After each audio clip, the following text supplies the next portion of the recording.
Assalamualaikum warahmatullahi wabarakatuh.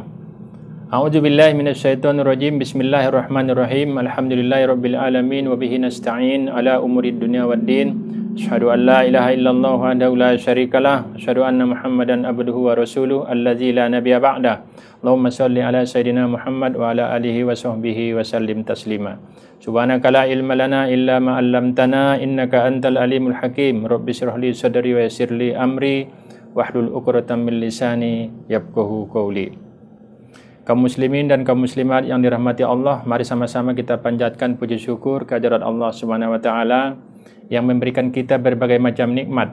Alhamdulillah kita masih bisa mengikuti puasa bulan Ramadan yang mulia ini.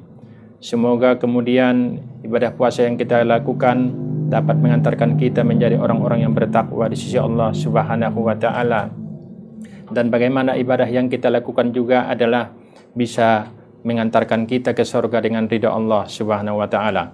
Seterusnya salawat dan salam kepada Nabi kita Nabi besar Muhammad sallallahu alaihi wasallam yang senantiasa kita harapkan syafaatnya di hari kemudian.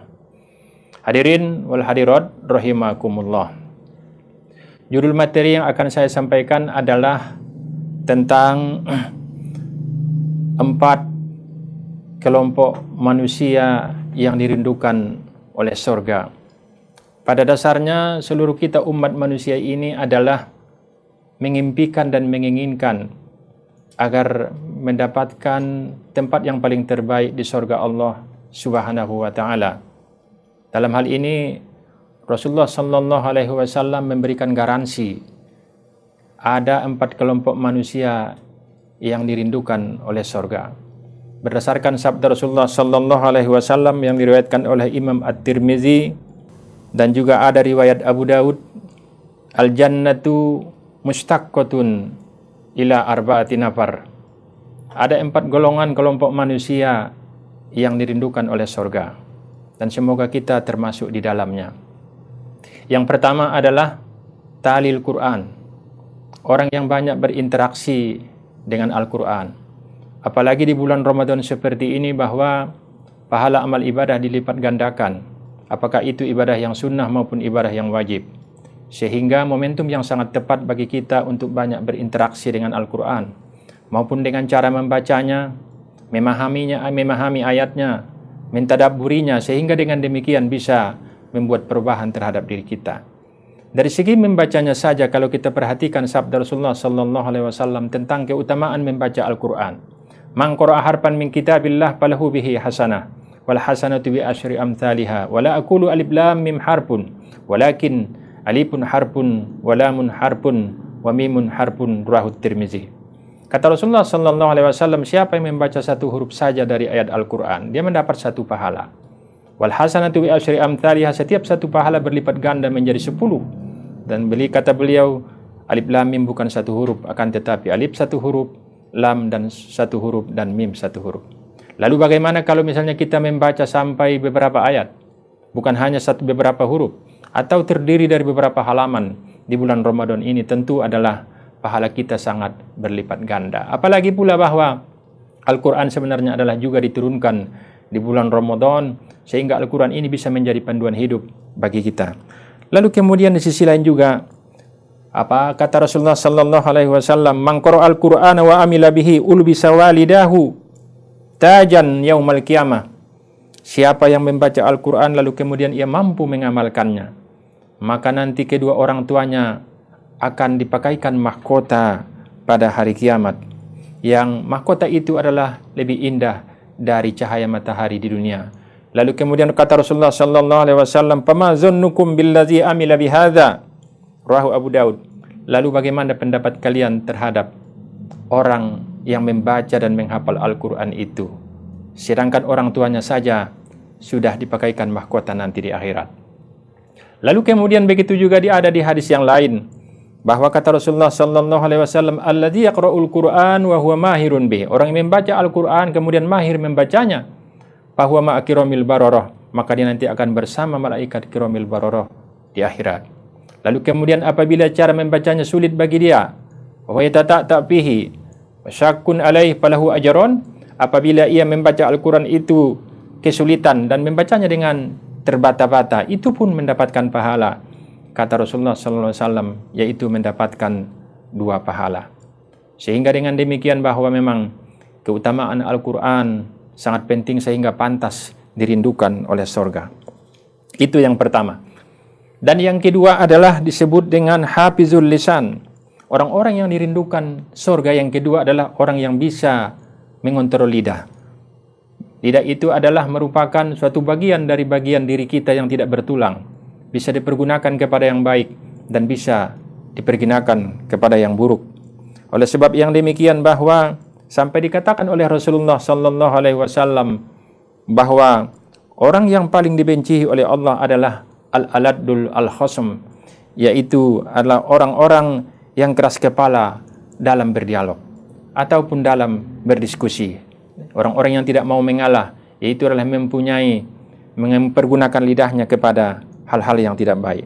Dan sampai dikatakan oleh Umar bin Khattab bahwasanya, kata beliau, janganlah pelajari suatu ilmu karena 3 tujuan, dan termasuk diantaranya adalah yaitu mempelajarinya disebabkan untuk agar dia mampu berdiskusi atau berdebat dengan orang lain, atau juga adalah disebabkan untuk menyombongkan diri, dan yang ketiga adalah untuk pamer.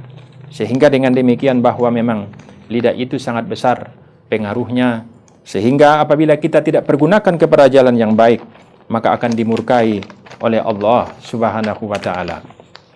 Lalu kemudian juga kalau kita perhatikan di hadis yang lain, sampai dikatakan oleh Rasulullah sallallahu alaihi wasallam, "Man lam yada' qaula zur, falaisa lillahi hajatun fi ayyada'a ta'amahu wa syarabahu." Orang yang tidak bisa mengontrol lidahnya, ia tidak bisa menghindari perbuatan maupun ucapan dusta, maka Allah tidak butuh kalaupun ia bisa menahan tidak makan dan tidak minum. Artinya adalah bahwa Allah tidak butuh dengan ibadah puasanya. Sehingga dengan demikian mengucapkan kata kotor, kata-kata keji, terutama berbohong, adalah termasuk bagian dari hal yang menghilangkan pahala puasa. Sehingga dengan demikian Rasulullah SAW bersabda, "Kam min sha'imin laisa lahu min siyami illa al-ju'a wal atas." Berapa banyak orang yang berpuasa, dia tidak mendapatkan apapun dari puasanya kecuali hanya lapar dan haus. Termasuk salah satu diantaranya adalah berdusta. Sehingga dengan demikian bahwa berdusta termasuk adalah salah satu hal yang membatalkan pahala puasa. Lalu kemudian di sisi lain, ketika kita pergunakan lidah kita ke jalan yang baik, kita bersikap jujur. Kata Rasulullah sallallahu alaihi wasallam, "As-sidqu yahdi ilal bir", bahwa kejujuran itu mengantarkan kita kepada kebaikan.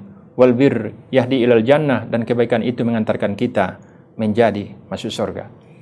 Dan sebaliknya juga apabila dipergunakan lidah kita kepada yang tidak baik, maka termasuk diantaranya adalah apa yang dikatakan oleh Rasulullah SAW, "Atadaruna manil mublis?" Apakah kalian tahu siapa yang dimaksud dengan orang yang bangkrut? Kata sahabat, orang yang mublis itu adalah orang yang tidak mempunyai modal atau kehabisan harta. Lalu kata Rasulullah SAW, orang yang bangkrut itu di akhirat nanti adalah orang yang rajin puasa, rajin sholat, rajin berzakat, akan tetapi dia suka berdusta, suka mencaci maki, atau mempergunakan lidahnya kepada jalan yang tidak baik. Kemudian di antara poin yang keempat, yang termasuk bagian dari orang-orang yang dirindukan oleh surga adalah termasuk di antaranya mut'imun lil jai'an, orang yang memberikan makanan kepada orang yang sedang kelaparan.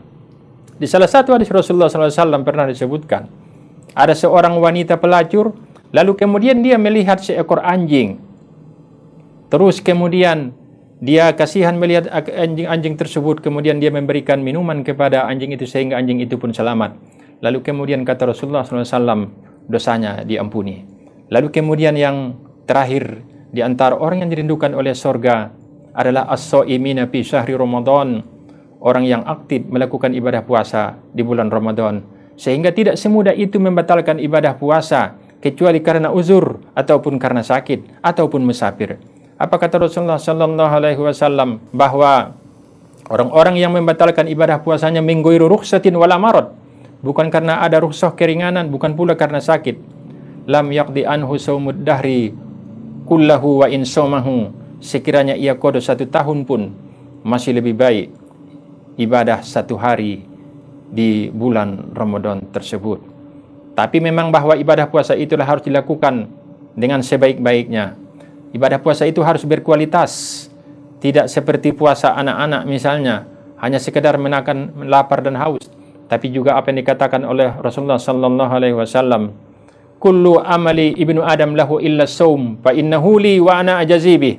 Setiap amal ibadah manusia itu adalah untuk manusia itu kecuali puasa, kata Allah, dan puasa itu adalah untukku dan saya akan membalasnya.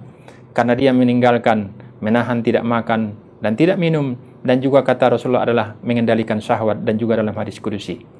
Keempat macam itulah dalam hadis yang kami sebutkan tadi, bahwa ada 4 kelompok manusia yang dirindukan oleh surga. Semoga kita termasuk di dalamnya. Yang pertama tadi adalah orang yang banyak berinteraksi dengan Al-Quran, atau disebut dengan talil Quran. Dan yang kedua adalah hafizul lisan, orang yang bisa mengendalikan lidah, mempergunakan lidah ke jalan yang baik, yang diridhoi oleh Allah Subhanahu wa taala. Kemudian yang ketiga adalah mut'imin lil jai'an, orang yang memberikan makanan kepada orang yang membutuhkan, terutama di bulan Ramadan seperti ini. Dan yang terakhir adalah as-shaimina fi syahri Ramadan, orang yang melakukan ibadah puasa di bulan Ramadan, seperti yang dikatakan oleh Rasulullah sallallahu alaihi wasallam, man shoma ramadana imanan wa ihtisaban ghufira lahu ma taqaddama min dzambi. Siapa yang melakukan ibadah puasa di bulan Ramadan dengan penuh keimanan dan ketakwaan, maka akan diampuni dosanya. Semoga kita termasuk orang-orang yang terampun dosanya dan dirindukan oleh surga. Demikian, kurang lebihnya mohon maaf. Wabillahi taufiq wal hidayah. Assalamualaikum warahmatullahi wabarakatuh.